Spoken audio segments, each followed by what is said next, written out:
자, 히브리서는 우리 금요 예배 때 잠깐 말씀드렸다시피 이제 저자가 누군지 정확하지 않습니다. 이제 그래서 바울 사도는 아닐 것이다라고 일반적으로 추정을 하고요. 그리고 일단 이제 읽게 되는 이제 이 편지를 받게 되는 이제 사람들은 히브리 사람, 이제 하나님에 대해서 알고 율법에 대해서 이미 구약 성경에 대해서 알고 있는 크리스찬이다라고 생각을 하시면 될 것 같아요. 그리고 이제 히브리서 이 성경을 이 편지를 받게 되는 교인들, 성도들의 이제 성도들이 경험하고 있는 이제 두 가지 문제가 있었다라고 생각하시면 될 것 같아요. 첫 번째는 외적인 문제인데 이거는 로마 정부의 탄압입니다. 로마 정부의 탄압으로 인해서 많은 사람들이 고난을 당하고 또 심지어 잡혀가기도 하고 심지어 죽기까지 하는 어떤 그런 어려운 상황, 이게 외부적인 공격이에요. 그리고 이제 내부적인 문제는 무엇이었느냐? 크게 이제 두 가지로 생각할 수 있는데 첫 번째는 이단이고요. 두 번째는 유대교입니다. 첫 번째는 이단이고 두 번째는 유대교로 인하여서 내적인 이제 혼란 상태가 있었다라고 하는 거예요. 그래서 지금 오늘 살펴볼 부분에 이제 101페이지와 102페이지는요, 외부적인 문제예요. 101페이지와 102페이지는 로마의 탄압, 로마 정부의 탄압으로 인하여 고난 당하는 그런 상황들을 어떻게 극복할 것이냐라고 하는 것에 대한 내용이 1페이지, 101페이지, 102페이지고요. 그리고 103페이지에서부터 104페이지까지 넘어가는 데는 이제 내적인 문제입니다. 그래서 이단과 유대교에 대한 문제들, 이제 교회 안에서 일어난 문제들, 그것을 이제 다루게 됩니다. 자, 이제 히브리서, 자, 여기 좀 설명들을 조금 읽어보도록 할게요. 히브리서 이제 101페이지 다 같이 히브리서를 읽을 때 시작. 히브리서를 읽을 때 의아해 하는 점은 일반 서신서에 분류되었기에 서신으로 생각하고 성경을 읽지만 사실은 그런 느낌을 받지 못한다는 것입니다. 서신의 형태가 마지막 부분에는 나오지만 전체적인 내용에서는 권면으로 엮어진 솔거 형식의 글입니다. 또 바울 서신서를 읽으면 전반부는 교리를 다루고 후반부는 권면과 원리적 교훈을 다루고 있습니다. 그러나 히브리서는 교리적 말씀과 권면적 말씀이 서로 통합되어 있어 읽기에 힘든 부분이 있습니다. 히브리서는 크게 두 가지 상황을 이해하고 읽을 필요가 있습니다. 그것은 히브리서 기자가 이 서신을 쓸 때 생각했던 저작 동기입니다. 즉 외부적인 로마의 박해와 내부적인 유대교의 상황입니다. 예, 방금 말씀드렸다시피 마지막 부분에 외부적인 로마의 박해와 내부적인 유대교의 상황, 이 두 가지를 경험하고 있는 초대교회 교인들에게 쓴 편지다라고 하는 것이죠. 다른 서신서들과 좀 차이가 있어요. 전체적인 구조 자체가 방금 읽었던 것처럼 바울 서신 같은 경우에는 첫 번째 들어갈 때부터 인사말이 있고요. 그리고 두 번째 이제 중간 정도로 가서는 이제 교리적인 내용들, 이제 성도들이 알았으면 좋겠다라고 싶은 그런 내용들이 좀 있고요. 그런 다음에 이제 권면, 이제 직접적인 권면의 이야기가 있고, 그리고 마지막에는 이제 인사말로 마무리를 짓습니다. 근데 지금 이 히브리서 같은 경우에는 중간에 교리와 권면이 중간에 아예 섞여 있어요. 그래서 어느 부분은 교리이다가 갑자기 권면을 하다가 다시 또 교리로 넘어가고, 그래서 읽다 보면 굉장히 어렵습니다. 그리고 이제 한국말로 번역이 되어지면서 전체적으로 문장이 이제 이렇게 좀 뒤죽박죽 되어 있는 그런 문장들이 좀 많아요. 그래서 읽어놓고서도 이게 지금 무슨 뜻이지라고 생각될 만한 그런 구절들이 좀 많이 있습니다. 그래서 이제 쉽지가 않습니다. 그래서 이제 금요일 날 우리가 좀 이제 쭉 볼 때 자세히 좀 살펴보기는 하지만 여러분들이 아마 금요일 날 참여해가지고 좀 읽어보시면 이제 집중해서 듣지 않으면 이게 진짜 무슨 소린가 그렇게 생각될 정도로 좀 어려운 부분이 없지 않아 있어요. 근데 어떻게 보면 히브리서는 뭘 생각을 하셔야 되냐면 히브리서를 읽고 있는 저자들은 초대교회 사람들이에요. 그들이 들고 있는 성경책은 어떤 성경책밖에 못 들고 있느냐? 구약밖에 없다는 거예요. 아직 신약 성경이 쓰여지거나 이제 모아지지 않은 상태이기 때문에 구약만을 들고 있어요. 근데 이제 사실은 하나님에 대한 신앙보다는 어떻게 보면 교회 안에서 가장 강조하게 되는 신앙이 어떤 신앙이냐? 예수 그리스도에 대한 신앙이거든요.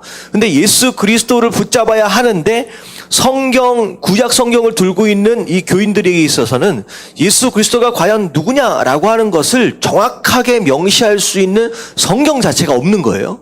그래서 어떻게 보면 이 히브리서는 뭐라고 생각하시면 되냐면 그동안 예수 그리스도에 대해서 구체적으로 이야기되었던 성경이 없는 만큼 새롭게 펼쳐진 마치 예수 그리스도에 대한 교과서다라고 생각하시면 돼요.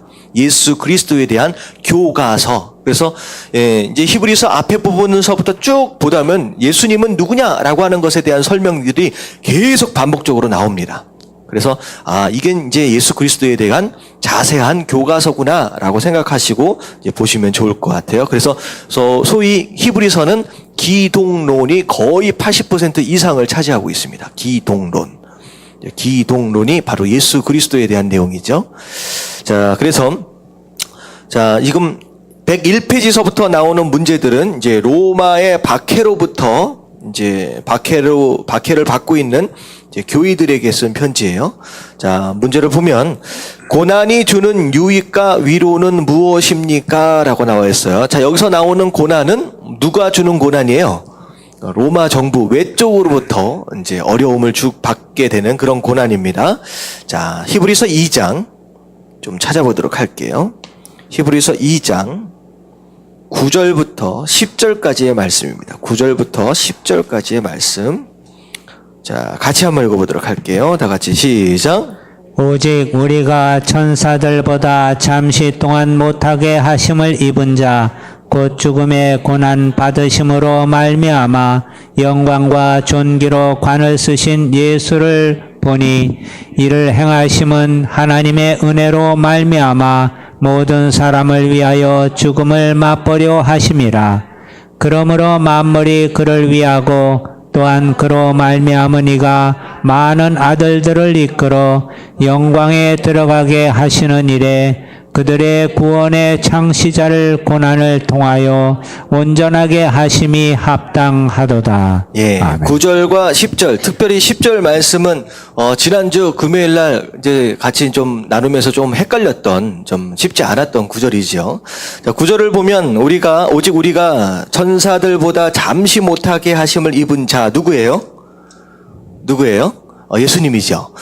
예수님은 하나님의 아들입니다. 그리고 또 하나님이십니다. 근데 이 땅에 내려와 계시는 동안 어떻게 보면 천사들보다 잠깐 동안 능력면에 있어서 여러 가지 부분에 있어서 좀 못하는 상황 가운데 있었죠. 이 땅에 계시는 동안. 이제 그 예수님께서 곧 죽음의 고난 받으심으로 말미암아 영광과 존귀와 관을 쓰인 예수를 보니, 자, 그래서 예수님께서 십자가에 못 박혀서 돌아가셨다. 이게 이제 고난이시죠. 그 고난을 통하여 결국은 예수님께서 어떤 것을 받으시게 되느냐? 영광과 존귀와 관을 이제 쓰시게 될 것이다라는 거예요. 오히려 그 고난 당하심으로 인하여서 자, 이를 행하심은 그렇게 예수님께서 고난을 받으시고 그리고 영광 가운데 이제 들어가게 되시는 그 모든 일들을 이제 행하신 것은 하나님의 은혜로 말미암아 모든 사람을 위하여 죽음을 맛보려 하심이라. 다시 말하면 하나님의 은혜로 말미암아 누구를 위해서?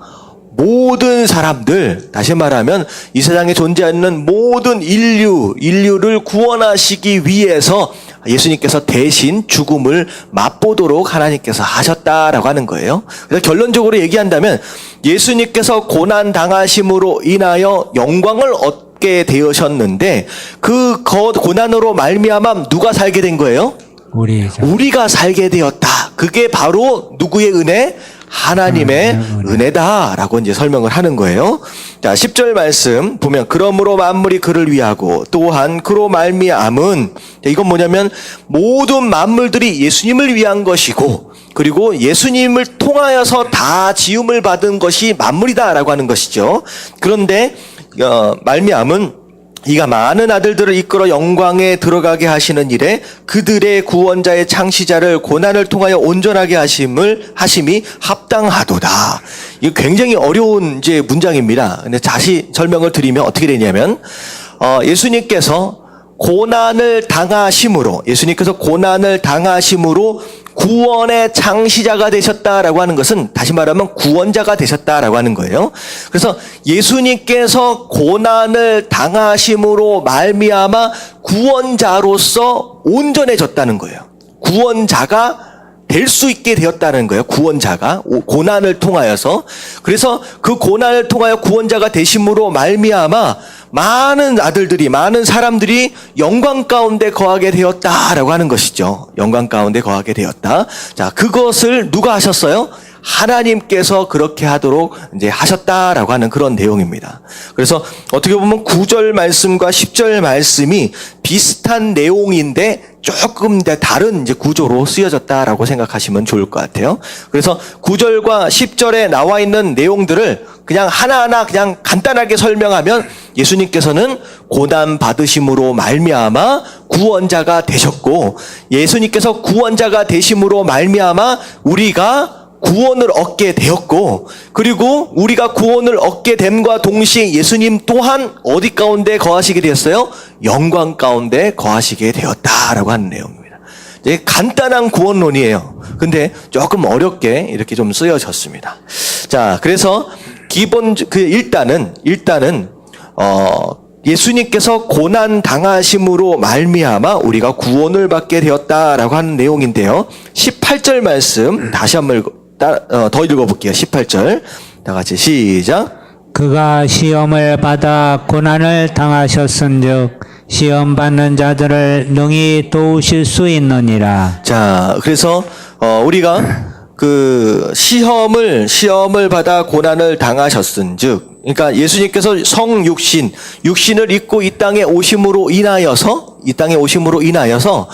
땅 가운데 우리가 당할 수 있는 고난에 대해서 이미 체험을 하신 분이라는 거예요. 심지어 시험까지 당하심으로 인하여서 육신적인 고난뿐만 아니라 영적이고 정신적인 고난에 대해서 이미 알고 있으신 분이시기 때문에 우리의 아픔과 우리의 슬픔과 우리의 연약함을 예수님께서 아신다 모르신다? 아신다라고 하는 거예요. 아신다라고 하는 거예요. 하나님이다. 그냥 하나님으로만 계셨다라고 한다면 인간이 어떤 아픔과 어떤 슬픔과 어떤 고난을 당했는지 모를 수도 있거든요. 이제 그렇게 생각하면, 근데 예수님은 실제로 인간이 되어셔서 그 모든 것들을 다 경험하셨기 때문에 우리의 모든 것들을 다 아신다는 거예요. 어떤 것 때문에 아파하고 어떤 것 때문에 슬퍼하는지 다 아시기 때문에 충분히 우리의 마음을 뭐 하실 수 있다? 위로하실 수 있다라고 하는 거예요. 우리를 품으실 수 있는 바로 그런 예수님이다라고 설명을 하고 있습니다. 그래서 첫 번째 문제는 그 내용이야. 그 로마 정권 때문에, 로마의 탄압 때문에, 박해 때문에 고생하고 있지. 근데 누구는 다 아신다? 예수님은 다 아신다는 거예요. 다 아신다. 이제 그것을 통하여서 결국 예수님으로부터 위로를 받아라라고 하는 그런 내용이죠. 그리고 심지어는 어떤 내용들까지 나오느냐? 자, 오른쪽 이제 102페이지를 보면 지금 그 성도들, 초대교회 성도들이 당하고 있는 박해들을 이제 얘기를 하면서, 자, 믿음의 사람들은 어떤 박해를 받았습니까? 라고 나와 있어요. 근데 이게 히브리서 11장 33절부터 과거의 믿음의 사람들이 어떤 고난을 당했는지를 쭉 설명을 하고 있어요. 근데 나중에 한번 좀 읽어보시면 좋을 것 같아요. 이거는 제가 금요일 날 자세하게 좀 더 설명을 드리도록 할 텐데, 히브리서 11장 32절 말씀 한번 읽어보도록 하겠습니다. 32절 바로 앞절 다 같이 읽을게요. 시작. 내가 무슨 말을 더하리요? 기드온, 바락, 삼손, 입다, 다윗 및 사무엘과 선지자들의 일을 말하려면 내게 시간이 부족하리로다. 네, 구약에 등장했던 대표적인 선지자들과 이제 사사들의 이름들을 쭉 이야기를 하면서 그들이 하나님의 뜻을 이루기 위해서, 믿음을 지키기 위해서 어떤 고난들을 당했는지를 아느냐? 내가 말로 하려면 시간이 모자란다라고 얘기를 하는 거예요. 그리고 나서 33절부터 나오는 내용이 보면요, 어떻게 고문도 당하고, 어떻게 잡혀가고, 어떻게 뭐 죽기도 하고, 이런 내용들이 쭉 나와요. 이 얘기를 쭉 얘기를 하는 이유는 뭐냐면, 너희가 지금 당하는 고난이 너희만의 고난이 아니었고 이미 믿음의 선진들이 다 당해왔던 고난이다라는 얘기를 하는 거예요. 그러니까 우리만 당하는 고난이 아니다라고 하는 거예요. 결국은 믿는 자가 고난을 당하고 있다라고 하는 것은 오히려 이상한 게 아니라 어떤 거예요? 오히려 당연한 것일 수 있다라고 하는 거예요. 오히려 믿음을 지키기 위해서 고난을 당하고 있다라고 한다면 오히려 그게 자연스러운 것이고 당연한 것일 수 있다라고 하는 내용들을 지금 설명을 하고 있습니다. 자, 그리고 나서 밑에 한번 정리를 한번 좀 해보도록 하겠습니다. 자, 히브리서는 다 같이 시작. 히브리서는 네로와 도미티안 황제의 바켓에 쓴 것으로 당시 그리스도인은 신앙을 버리도록 유혹을 받아 배교하는 일 등이 일어났습니다. 또 박해로 인하여 믿음을 저버리고 문란한 생활을 하는 위기의 상황 속에서 쓰였기에 히브리서는 서신이지만 설교적인 형태를 지니고 있습니다. 주로 권고의 말씀으로 감사나 인사말 등이 없습니다. 대신에 가르침에 대한 내용이 이어서 나옵니다. 히브리서는 권면과 가르침이 반복하여 나오고 있는 특징을 지니고 있습니다. 자꾸 신앙을 버리고 배교의 길로 돌아서는 것은 신앙에 대한 확신이 없고 초보 상태이기 때문입니다. 이런 의미에서 히브리서 기자는 초보 신앙을 버리고 성숙의 길로 들어서라고 말하고 있습니다. 네, 그래서 히브리서는 비록 좀 어려운 서신서긴 하지만 누가 읽었으면 하고 쓴 서신서냐면요, 신앙의 초보자들이에요. 이제 믿었어요. 이제 교회 나오기 시작했다는 거예요. 이제 교회에 나와서 이제 예수님이 누군지를 알고 이제 이제 예수님을 제대로 믿어보겠다라고 했는데 오히려 어떤 상황이냐? 신앙을 가져보니까 더 힘들어진 거예요. 예를 들어 이런 거죠. 애굽 땅에서 종으로 살고 있었을 때는 어차피 태어날 때부터 노예였어요. 그러니까 어떤 삶이 더 괜찮은 삶인지에 대한 기준이 없잖아요. 처음 날 때부터 노예로 살았기 때문에 이게 그냥 삶인가 보다라고 살았다는 거죠.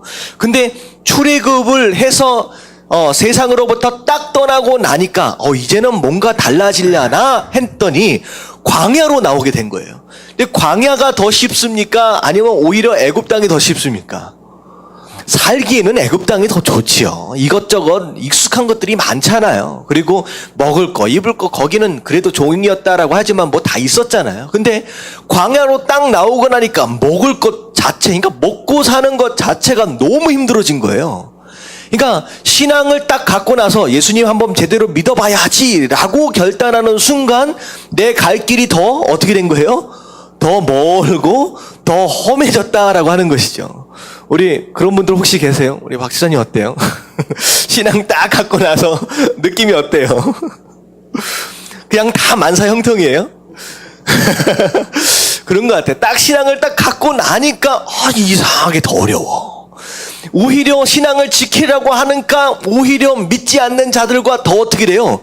더 부딪히기 시작하고 더 어려워지기 시작한다는 거예요. 이 관계를 계속 하자니 참 애매하고 그렇다니 끊을 수도 없고 참 어려운 상황들이 오히려 믿음을 갖자마자 시작되어진다라고 하는 거죠. 지금 이 서신서를 읽고 있는 히브리서 이 서신서를 읽고 있는 이 초대교회 성도들이 지금 그 입장이 된 거예요. 좀 믿었더니 오히려 목숨이 위태하네. 오히려 믿었더니 잡혀가지고 죽기도 하고 오히려 믿었더니만 이게 살 길이 막막하고 너무 어려워진 거예요. 그랬더니 어떻게 돼요? 차라리 마치 광야에 나온 유대인들이 이스라엘 백성들이 뭐라 그래요?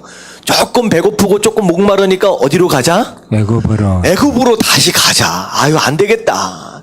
차라리 애굽에 있는 게 낫지 여기에서 굶어 죽거나 여기서 목말라 죽는 것보다 차라리 가는 게 낫다라고 얘기를 하는 거예요. 여러분, 절대 그런 거 아니에요. 돌아갈 수 없는 길을 온 거예요. 그래서 하나님께서 어떻게 하셨느냐? 딱 출애굽을 할 때 누굴 죽여버려요? 애굽의 병정들을 싹 홍해 안에서 다 죽여버리는 거예요. 다시는 뭐하지 못하도록, 건너가지. 다시는 돌아가지 못하도록 하나님께서 만들어 버리시는 거예요. 아무리 힘들고 어려워도 절대 돌아가지 않으시길 주님의 이름으로 축원합니다. 아멘. 네, 그게 중요해요. 근데 이 히브리 지금 읽고 있는 이 성도들은 어떤 상태냐? 아예 돌아가야 되겠다. 그리고 교회를 떠나는 일들이 많이 발생했다라고 하는 것이죠. 그래서 뭐라고 얘기하느냐? 이제는 초보의 신앙을 넘어가라. 초보의 신앙을 넘어가서 불안불안하게 떠날까 남을까 그렇게 고민하지 말고 좀 성숙된 신앙으로 이제는 발전해야 되지 않겠느냐라고 하는 그런 내용들이 좀 쓰여져 있습니다. 자, 그리고서 밑에 문제를 좀 보면 믿음의 사람들은 세상의 고난을 어떻게 이겨냈습니까? 라고 나와 있어요. 자, 히브리서 11장 자 10절 말씀 10절 말씀 다 같이 읽겠습니다. 다 같이 시작. 이는 그가 하나님이 계획하시고 지으실 터가 있는 성을 바랐음이라. 자, 뭘 바라봤다? 성을 바라봤다. 이건 뭐에 대한 내용일 것 같아요? 하나님께서 지으실 터가 있는 성을 바라봤다. 이것은 이제 천국에 대한 내용입니다. 천국에 대한 내용입니다. 그러니까 이 땅의 삶을 딱 바라보자니 이게 막막한 거예요. 어떻게 살아갈까? 먹고 사는 것도 너무 어려워지고, 심지어는요, 굴 파가지고 들어가가지고 살았던 그런 흔적들이 아직도 남아있잖아요. 근데 실제로는요, 태어나서부터 죽을 때까지 단 한 번도 햇빛을 보지 못하고 죽은 사람도 있습니다. 그 굴에서 살면서 실제로 그 굴에 들어가면요 정말로 미로처럼 이렇게 막 돼 있어가지고 안에서는 지금 심지어는 안에서 경작까지도 가능할 정도로 그 뭘 다 해놨어요. 그러니까 태어날 때부터 단 한 번도 세상을 나가보지도 못하고 믿음을 지키기 위해서 그렇게 살다 가는 사람들이 많다는 거예요. 근데 그러면서 뭐라고 얘기하느냐? 이 세상 바라봤자 너무 힘드니까 뭘 바라봐라? 천국 바라봐라. 천국 바라보고 우리에게 계획하시고 우리를 위해서 준비해 놓으신 그 땅을 바라보고 그 성을 바라보고 있으면 그 고난을 이겨나갈 수 있지 않겠느냐라고 얘기를 하는 거예요. 자, 그리고 14절과 16절도 비슷한 내용입니다. 14절, 16절. 14절만 한번 읽어볼게요. 다 같이 14절. 다 같이 시작. 그들이 이같이 말하는 것은 자기들이 본향 찾는 자임을 나타냄이라. 자, 어딜 찾아요? 본향을 찾는다. 본향. 자, 본향이 어디입니까? 이제 본향은 원래 내가 있었던 그 장소예요. 고향 같은 곳. 내가 원래 있었던 고향. 자, 그 자리로 돌아간다. 이거는 또 천국입니다. 이것도. 천국을 바라보며, 자, 그렇게 그거 의지하며 살았다라고 하는 거예요. 그래서 여러분들 사시다가, 너무 힘들고 어려우면 어디를 바라봐라? 천국 바라봐라 라고 하는 거예요. 근데 사실 이렇게까지 힘든 상황은 없죠, 아직까지. 이건 어떻게 보면 이게 북한이나 중국이나 막 이런 데에 가면 이런 일들이 상당히 많이 있습니다. 믿음을 갖는다라고 하는 것으로 인해서 목숨이 위협을 당하는 이런 일들이. 근데 아직까지는 한국은 여기까지는 아니잖아요. 근데 그렇게 힘들고 어려우면 그 땅 바라보고 그렇게 이제 이겨나갈 수 있으면 좋겠다라고 소망 가운데 살아라라고 하는 그런 내용입니다. 자, 밑에 한번 볼게요. 당시 그리스도인은 시작. 당시 그리스도인은 정말 예수님이 최종적인 말씀인지에 대해서 의심을 가지고 있었습니다. 그 이유는 믿음을 가지고 살아감에도 고난은 여전히 사라지지 않고 계속되었기 때문입니다. 히브리서는 당장 고난이 해결되지 않아도 그것으로 실망하지 말고 인내를 가지고 믿음의 주여 온전하게 하신 예수 그리스도를 바라보면서 믿음의 경주를 잘 감당하자고 권면하고 있습니다. 이것을 위해서 히브리서 11장의 믿음의 인물들 속에는 실질적인 위로가 되고 있습니다.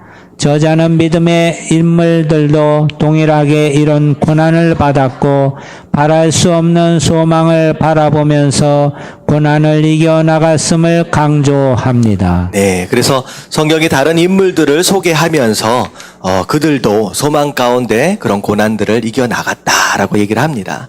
근데 여기서 좀 중요한 내용, 좀 잠깐 짚고 넘어가야 할 내용이 뭐냐면 성도가 당하는 고난, 그 고난의 의미에 대해서 좀 살펴볼 필요가 있어요.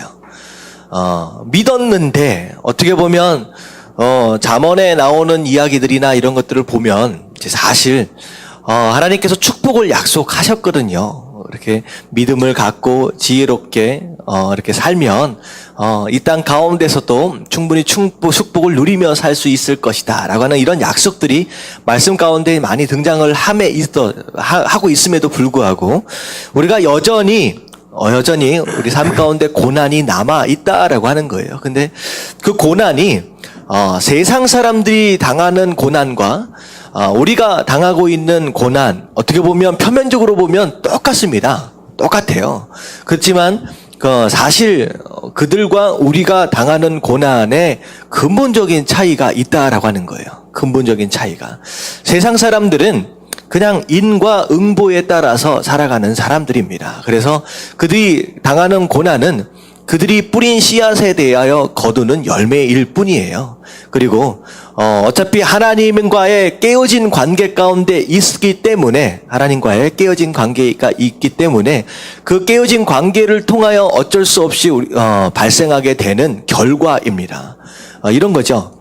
창세기에서 아담과 하와가 있었는데 하나님과의 관계가 무엇을 통하여서 깨어졌느냐? 선악과를 따먹었어요. 불순종하고 불신앙했어요. 그래서 하나님과 인간과의 관계가 깨어졌어요. 이 관계가 깨어짐으로 말미암아 그 다음 깨어진 관계가 어떤 관계예요? 사람과 사람 사이의 관계가 깨어졌어요. 그래서 그렇게 좋았던 이 아담과 하와 사이가 서로가 핑계대고 서로를 저주하는 그런 관계가 되어버렸다라고 하는 거죠. 인간과의 관계가 깨어졌어요. 그리고 세 번째 깨어진 관계가 무엇이냐면 뭐가 깨졌어요? 자연. 인간과 자연. 피조물, 모든 다른 피조물 자연들과의 관계가 깨어졌습니다. 원래는 이 아담과 하와를 위하여 좋은 것을 내도록 만들어진 땅과 피조물들이었어요. 근데 어떻게 됐냐? 하나님과의 관계가 깨어지면서 어떤 상황이 됐느냐? 이 아무리 수고한다라고 할지라도 뭘 내요? 이 땅이 가시와 엉겅퀴를 내는 문제를 만들어내는 그런 관계가 되어버렸다라고 하는 것이죠. 그리고 또다시 깨어진 관계가 있어요. 어떤 관계냐면 인간 안에서의 관계가 깨어졌어요. 영과 혼과 육, 이 세 가지의 관계, 세 개의 관계가 깨어졌어요.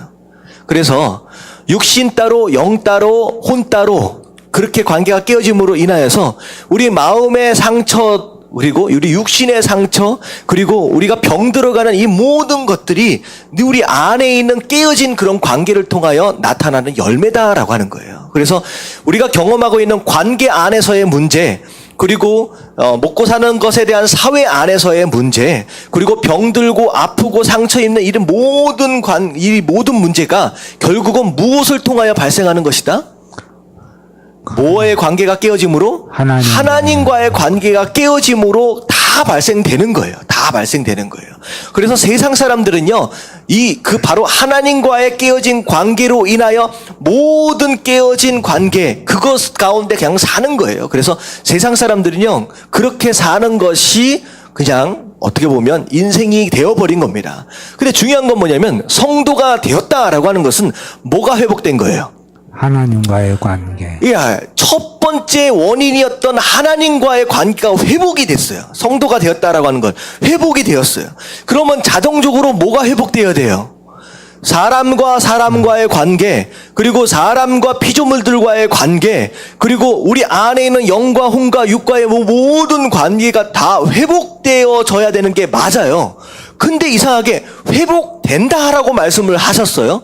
근데 왜 우리는 아직까지도 관계 안에서 어려움을 겪고, 아직까지도 환경 안에서, 아직까지도 육신적인 병든 그 어떤 그런 것들로 인해서 고난을 경험하고 있느냐라고 하는 것이죠.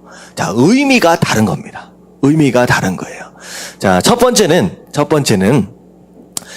모든 것이 회복되어서 축복을 누려야 함에도 불구하고 우리 삶 가운데 고난이 아직도 남아있는 이유는 그 고난을 통한 하나님의 계획이 있다라고 하는 거예요. 고난을 통한 하나님의 계획. 첫 번째가 뭘까요? 간단하게 한번 생각해 보세요.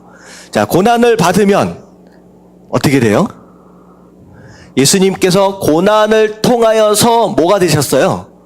구원자가 되셨어요. 구원자가 되셨다라고 하는 것은 고난을 통하여서 사명을 감당하게 되셨다라고 하는 거예요.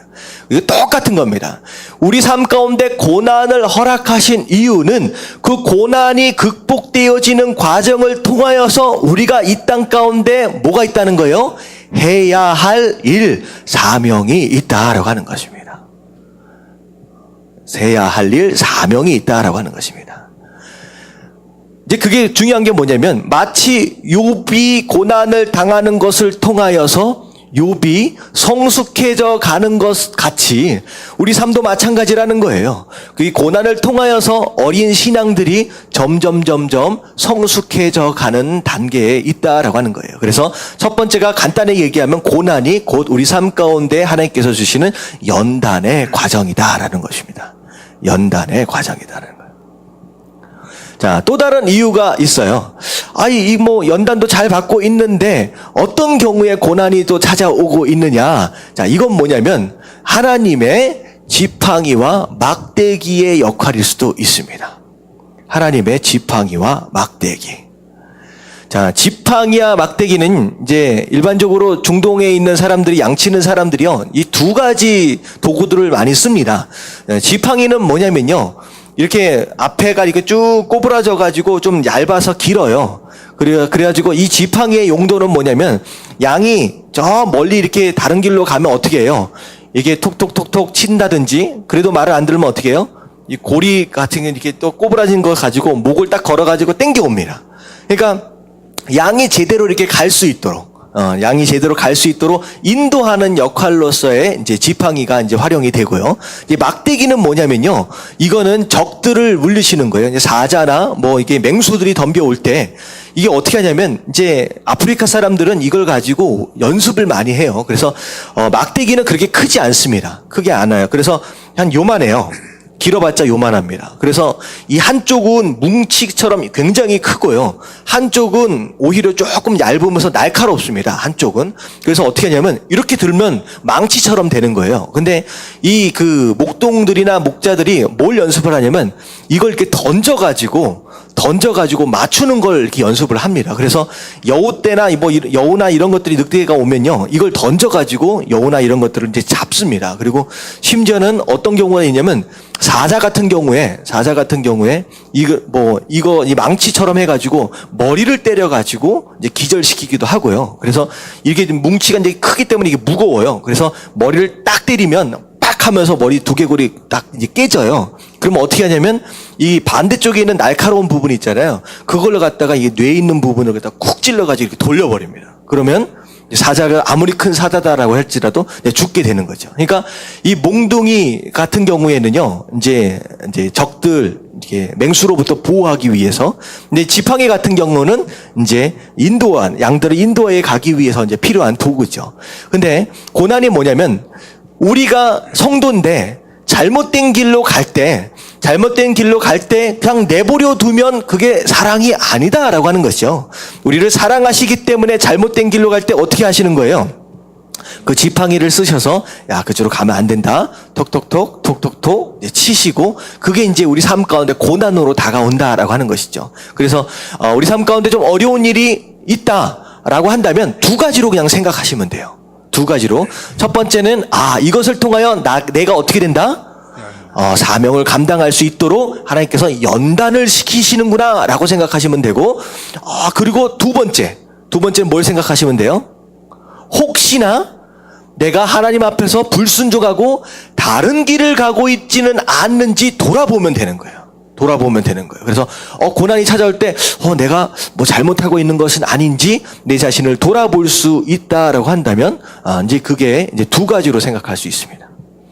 물론 이제 고난 가운데 그 두 가지 캐러고리 안에 들어오지 않는, 이해할 수 없는 이제 고난들이 있을 수도 있어요. 근데 일반적으로 성도가 받고 있는 고난은 이 두 가지 캐러고리 안에 대부분 들어옵니다. 그리고 그렇게 받아들일 수 있으면 우리에게 은혜가 되죠. 근데 여러분들 이게 되게 조심하셔야 돼요. 누군가를 조언할 때 누가 고난을 당하고 있어. 그러면 어떻게 조언하는 게 은혜로워요? 야, 이 고난을 통하여 네가 너를 하나님께 연단시키시는구나 라고 조언을 해야 돼요. 그리고 고난을 당한 입장에서 본다면 연단 받는 것과 동시에 뭘 생각해야 돼요? 혹시나 내가 잘못된 길로 가고 있는지 점검할 필요가 있어요. 근데 참 지혜가 없는 사람은 뭐라고 조언해요? 고난당하고 있는 사람한테 야, 네가 뭐 잘못한 거 없느냐? 이렇게 조언을 해. 그러면 그 사람의 기분이 어때요? 확 나빠져 버려요. 그것에 대한 대표적인 상황이 어떤 상황이에요? 성경 안에서 등장하는데 욥기예요. 이게 욥기는 사실 하나님께서 욥을 연단시켜 가시는 과정인데, 이 세 친구가 와가지고 뭐라고 시비를 거느냐? 연단이라고 얘기 안 하고 네가 무슨 잘못을 저질렀겠지라고 얘기를 한다는 거예요. 그러면 듣는 사람은 굉장히 서운해지고 기분이 확 나빠진다라고 하는 것이죠. 그래서 꼭 명심하십시오. 누가 힘들고 어려울 때 야, 네가 잘못한 게 있어 라고 절대 하면 안 되는 거예요. 아셨죠? 아멘. 아셨죠? 아멘. 이것 때문에 엄청 시험 들어요. 내가 뭐 잘못한 게, 물론 잘못한 게 다 있지요. 있는데도 누가 잘못했다고 얘기하면 기분 나빠지는 거예요. 그러니까 그렇게 이제 생각을 하셔서 지혜롭게 하시면 좋을 것 같아요. 자, 이게 이제 외부적인 이제 상황입니다. 외부적인 상황. 자, 그 다음에가 이제 내부적인 상황이에요. 내부적인 상황. 자, 다음 페이지 넘어가서 같이 한번 읽어볼게요. 바울의 선교여행.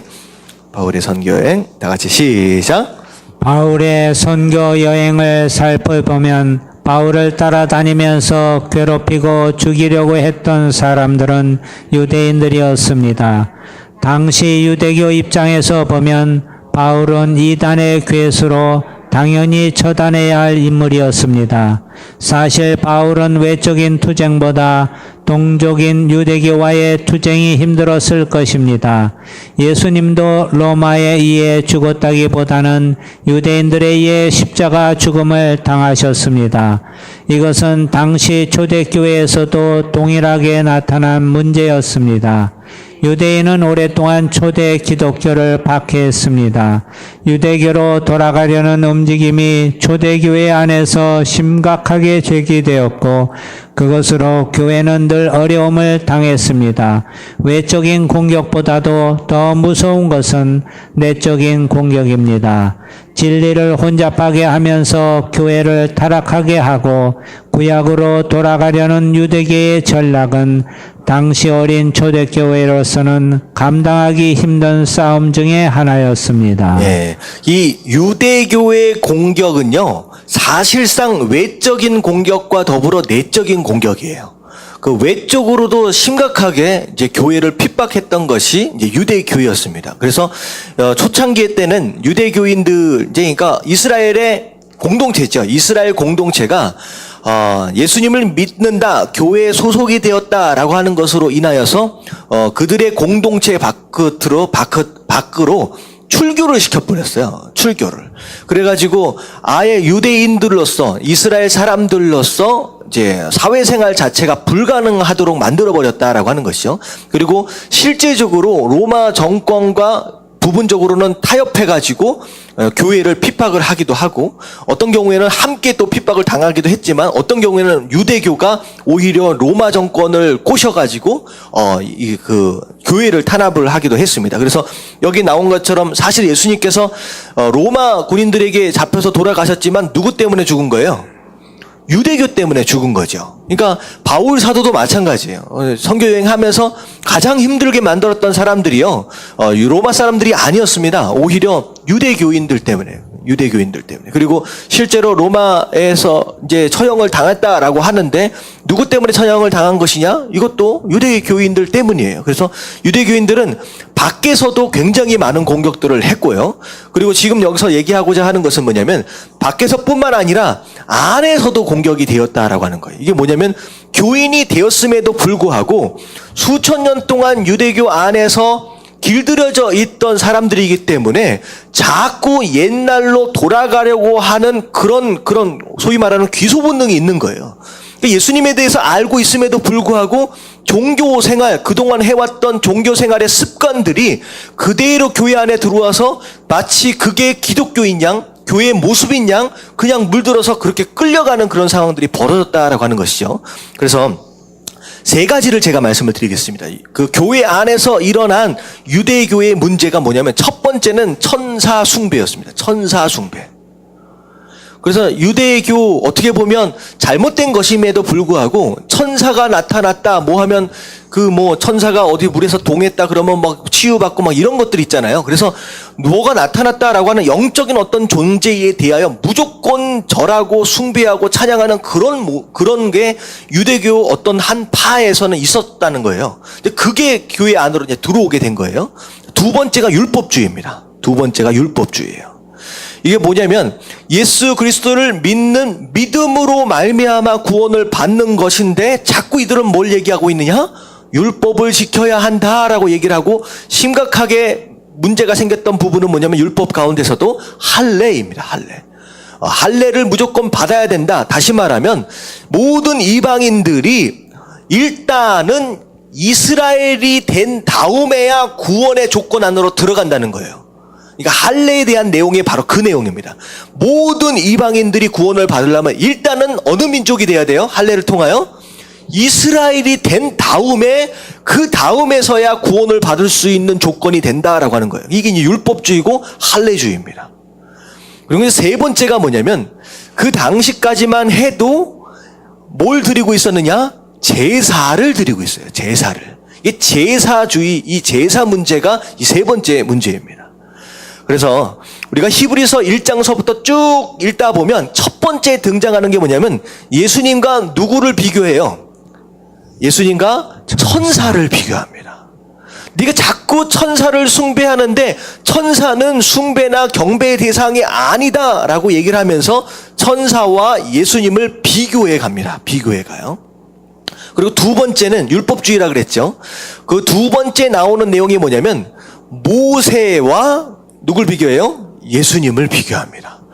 모세가 엄청나게 뛰어난 지도자다라고 하는 거, 율법의 대표 명사다라고 하는 걸 우리가 안다 하지만 모세는 한계가 있다라는 거예요. 모세의 율법 안에는 한계가 있다. 그래서 모세와 예수님을 비교하는 내용이 나옵니다. 이제 그게 두 번째예요. 그리고 세 번째가 뭐냐면 뭘 비교해요? 아론과 예수님을 비교해요. 아론은 대제사장의 시초잖아요. 그렇기 때문에 아론과 예수님을 비교하면서 아론이 드리는 제사의 한계, 그리고 예수님께서 단 한 번의 구원을 이루시는 바로 그 제사를 이제 비교합니다. 그래서 뭘 얘기하느냐? 아론은 죄를 지을 때마다 어떻게 해야 돼요? 계속 제물을 가지고 나와서 예배를 드려야 되는 거예요. 하지만 예수 그리스도의 어린 양 대심, 그거 자체는 희생양 대심은 곧 무엇을 의미하느냐? 한 번의 제사로 우리의 모든 죄가 다 용서를 받았다라고 하는 거예요. 그래서 더 이상 이제는 교회 안에서 제사를 드릴 필요가 있어요? 없어요? 없다라고 하는 것을 이제 설명을 하고 있습니다. 그래서 아론과 제사, 이 내용에 대해서 예수님의 단 한 번에 드려지는 이 제사, 속건제, 속죄제를 이제 비교해서 이제 이야기를 하고 있습니다. 그래서 히브리서 이제 앞에서부터 우리 금요일 날도 그렇고 다음 주 금요일 날부터 그렇고 쭉 볼 텐데 이런 내용들이 좀 반복돼서 나옵니다. 자, 좀 많은 것들을 좀 설명을 드렸는데 이제 좀 건너뛰어서 밑에 한번 읽어보도록 할게요. 103페이지 히브리서는 거기 시작. 히브리서는 고난에 대한 박해를 이기는 위로의 서신이기도 하지만 한편으로는 당시 유대교로 돌아가고자 했던 유대인 그리스도인들에 대해 권면하는 내용을 함께 담고 있습니다. 초대교회는 구약 성경밖에 없었습니다. 성경으로 믿을 것은 구약 성경이 전부였습니다. 그들은 구약에 기록된 제사장이나 제사나 제물에 대한 내용을 여전히 믿고 있었습니다. 예를 들어 구약에서 말하는 천사들, 제사, 제도, 율법 등에 대해서 여전히 믿음을 가지고 있었습니다.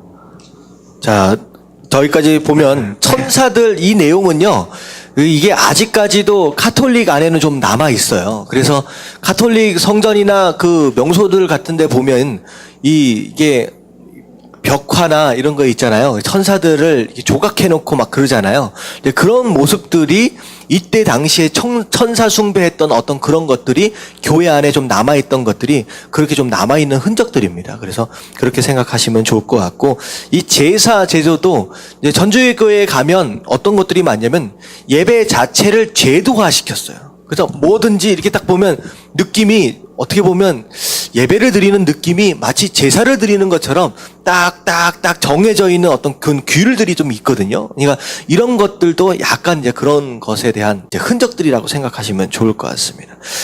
자, 문제를 몇 가지만 간단하게 좀 살펴볼게요. 구약의 율법과 제사와 절기와 성소는 어떤 역할을 합니까? 자, 10장 1절 말씀 볼게요. 10장 1절 말씀.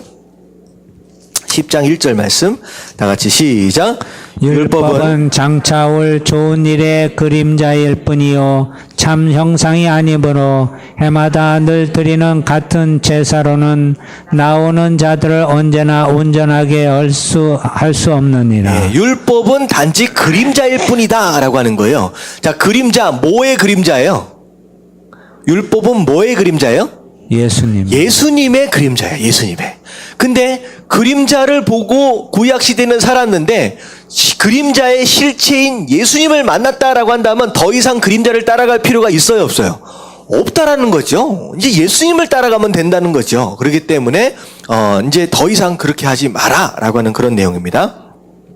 자, 그리고 나서 우리가 온전해지는 방법은 무엇입니까? 자, 10장 10절 말씀 다 같이 한번 읽어볼게요. 10장 10절 시작. 이 뜻을 따라 예수 그리스도의 몸을 단번에 들이심으로 말미암아 우리가 거룩함을 얻었노라. 자, 예수 그리스도의 몸을 단번에 들이심으로 말미암아 이제는 우리가 거룩함을 입었다라고 하는 거. 18절 말씀 더 읽어봅니다. 시작. 이것들을 사하셨은즉 다시 죄를 위하여 제사 드릴 것이 없느니라. 예, 우리의 모든 불법적인 그 모든 것들에 대하여서 다 이제 사하셨다, 용서하셨기 때문에 다시는 죄를 위하여서 우리가 제사를 드릴 필요는 없다라고 정리를 합니다. 자, 우리는 누구를 바라보며 살아야 합니까? 그냥 간단하게 얘기할게요. 누구 바라봐야 돼요? 예수님 바라보며 살면 된다라고 하는 것이죠. 그게 히브리서 12장 1절부터 이제 2절까지 나오는 내용입니다. 자, 히브리서 마지막 정리할게요. 밑에 제사와 시작. 제사와 절기와 율법 등에 매여 그리스도를 통해 완성된 은혜를 보지 못하고 자꾸 옛것으로 돌아가려는 것에 대한 저자의 경고 구절이 히브리서에는 많이 나옵니다. 우리는 그리스도 한 분이면 족합니다. 구약의 것들은 모양으로 그리스도가 온 이후로는 더 이상 우리의 모델이 될 수 없습니다. 이것은 아직도 그리스도 이외의 것으로 만족하려고 하는, 또 그것을 추구하는 오늘날의 우리에게도 주는 동일한 경고의 말씀입니다. 네. 그래서 히브리서 말씀은 우리가 금요일 통화에서 좀 더 자세하게 쭉 진행되어져 갈 거니까요. 여기까지만 좀 이해하면 좋을 것 같아요.